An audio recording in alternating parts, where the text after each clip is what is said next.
मैं क्लास 8 में थी जब उसे पहली बार के लिए मिली मेरे दी की शादी में। वहाँ पे एक लड़का देखी जो करीब करीब मेरे ही एज का था, गोल चेहरा, मेरे जितना हाइट, आंखों में चश्मा पहने हुए थे, बड़ा ही क्यूट, मासूम और पढ़ाकू लगता था। मैं एक बार में तो पिघली नहीं, पर उसे देख के कुछ फील हुआ ज़रूर। पर उसी आंगन में बार बार 2-3 बार देखने के बाद बड़े प्यार वाले इंस्टिंक्ट आने लग गए। और अब धीरे धीरे जब भी उसे देखती थी दिल से एक ही आवाज़ निकलती थी, हाय। अब मुझे उसके साथ बात करना था और काम के चलते वो भी हो गया। हम एक दूसरे के साथ टाइम बिताने लगे, घूमने फिरने लगे। उसके साथ रहने पर हमेशा मेरी एक्साइटमेंट बढ़ती जा रही थी।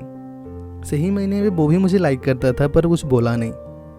वो थोड़े दूर के रिश्तेदार थे, तो यानी शादी के चांसेस शायद बन सकते थे, पर हमारे पापा एक दूसरे से बात करना पसंद नहीं करते थे। अब बच्चों के लिए पापा जुड़ेंगे या फिर पापाओं के लिए बच्चों को अलग होना पड़ेगा। हे गाइस, मैं हूं स्वप्नेश, आपका story teller. Let me tell you your story. ये कहानी से आपको कुछ सीखने भी मिल सकता है, तो इस कहानी को ज़रूर आखिर तक देखना। ये कहानी नंदिता की है, जो कि असम से है।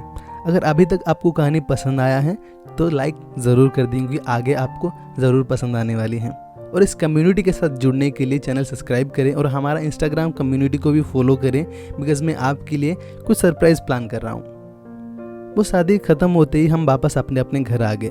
तब हमारे पास फ़ोन नहीं होते थे, तो एक दूसरे से कांटेक्ट करना दूर दूर तक पॉसिबल नहीं था। अब ऐसे ही 2 साल बीत गए और फाइनली मैं 10th ख़त्म करी। 11th में वो हमारे स्कूल में आ गया, बट वो अब किसी और के साथ रिलेशनशिप में था।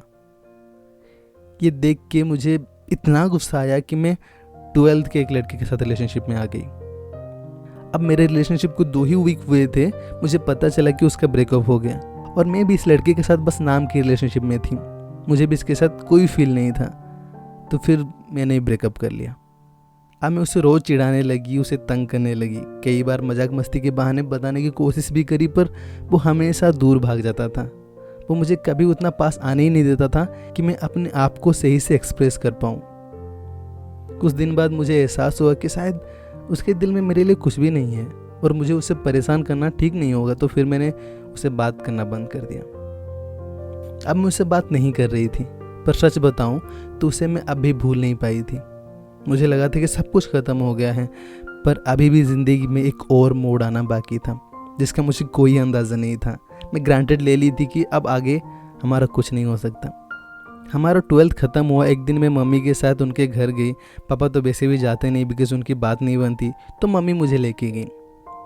उसे मैं देखी वहाँ पे, और इस बार मुझे सॉरी कहने का मन किया, क्योंकि उससे मैं स्कूल में काफ़ी तंग करती थी, पर इतना हिम्मत नहीं हुआ कि कुछ कह पाऊँ वहाँ पे। वहाँ से आते वक्त वही मेरे पास आया और मुझसे फ़ोन नंबर मांगा। मैं उसे अपना फ़ोन नंबर दी। उसने मुझे उस रात मैसेज किया और मुझे फ़ोन में सॉरी बोलने में डर नहीं लगा। मैंने मैसेज किया उसको, देखो मुझे कुछ बात क्लियर करनी है। उसने कहा बोलो। मैं लिखी, देखो मैं तुम्हें क्लास 11 में बहुत डिस्टर्ब की, तो उसके लिए सॉरी। मुझे लगता था कि तुम भी मुझसे प्यार करते हो, बस बोल नहीं रहे हो, इसीलिए मैं बस तंग करती जा रही थी। ऐसे कर करके मैं 15 से 20 मैसेज भेज दी और वो सीन करते ही गया।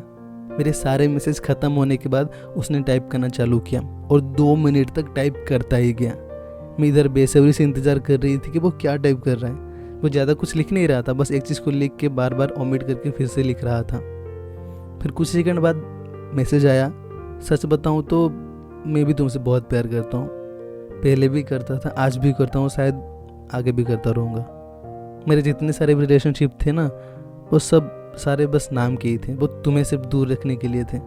मुझे किसी के साथ भी प्यार नहीं था। उसका हर एक मैसेज मुझे झटका दे रहा था। मैं लिखी, तो तुम मुझे बताए क्यों नहीं इसके बारे में? उसने मैसेज किया, बोल कर भी क्या लेता, हम कज़न हैं यार, हमारा रिश्ता कोई एक्सेप्ट नहीं करेगा। उसने कई हद तक अच्छा काम किया था, बिकॉज वो अगर रिलेशनशिप में नहीं होता तो शायद मैं उसके साथ रिलेशनशिप में आ जाती। और एक बार रिलेशनशिप में आ गए तो रिलेशनशिप को बचाने के चक्कर में ना जाने कितनों के दिल दुखाना पड़ता, क्या क्या झेलना पड़ता, और इसका भी कोई गारंटी नहीं था कि हैप्पी एंडिंग होता। और सिर्फ लड़का लड़की मिल जाए तो हैप्पी एंडिंग नहीं कहा जा सकता उसको, क्योंकि फैमिली के बगैर जो स्ट्रगल करनी पड़ेगी आपको, उसकी कोई सीमा नहीं होती। और रियल लाइफ में लड़का लड़की मिलने से एंड नहीं हो जाता लाइफ, इनफैक्ट तब लाइफ शुरू होता है। अब फिर से उसके साथ मुलाकात हुई 15 अगस्त को। हम एक दूसरे से अच्छे से बात किए और सब कुछ ख़त्म किया। वहाँ पे उसने मुझे कहा कि प्यार ज़रूरी है पर पेरेंट्स को भी तकलीफ़ नहीं दे सकते ना।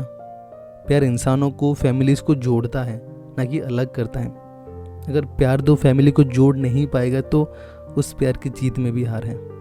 हम और भी बातें किए और मुझसे तो कंट्रोल ही नहीं हो पा रही थी, मैं रोए जा रही थी। वो खुद की आंसू निकाल नहीं रहा था पर दर्द उसे भी हो रहा था। फिर आखिर में उसने मुझे हग भी किया और तब वो भी खुद को रोक नहीं पाया, उसकी आंखों से भी आंसू निकल गए। 16-17 को मैं वहीं पे रही और हम दोनों as a brother and sister बात किए और फिर 18 को मैं वापस आ गई। मैं ये कहानी सुन के खुद शौक में आ गया था। How could they be so responsible at the age of 17। मुझे ये कहानी बहुत पसंद है बिकॉज उन्होंने प्यार की सही मीनिंग को पहचाना। आजकल के प्यार को प्रूव करने के लिए जो कदम लोग उठा लेते हैं उनसे कई गुना मैच्योर हैं ये दोनों।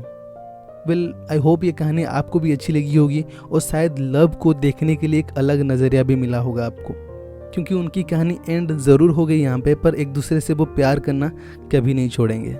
हमेशा एक दूसरे के लिए आंखों में रिस्पेक्ट और दिल में प्यार ज़रूर रहेगा। आपसे विदाई लेने से पहले रिक्वेस्ट करूँगा कि चैनल सब्सक्राइब करके फैमिली का हिस्सा ज़रूर बनिए और इंस्टाग्राम पे फॉलो करना भूलिएगा मत। आगे मैं आपके लिए नई नई कहानी लेके आऊँगा। तब तक चैनल्स की बाकी वीडियो देखते रहिए, बाकी वीडियो एंजॉय करते रहिए। Stay tune and keep watching.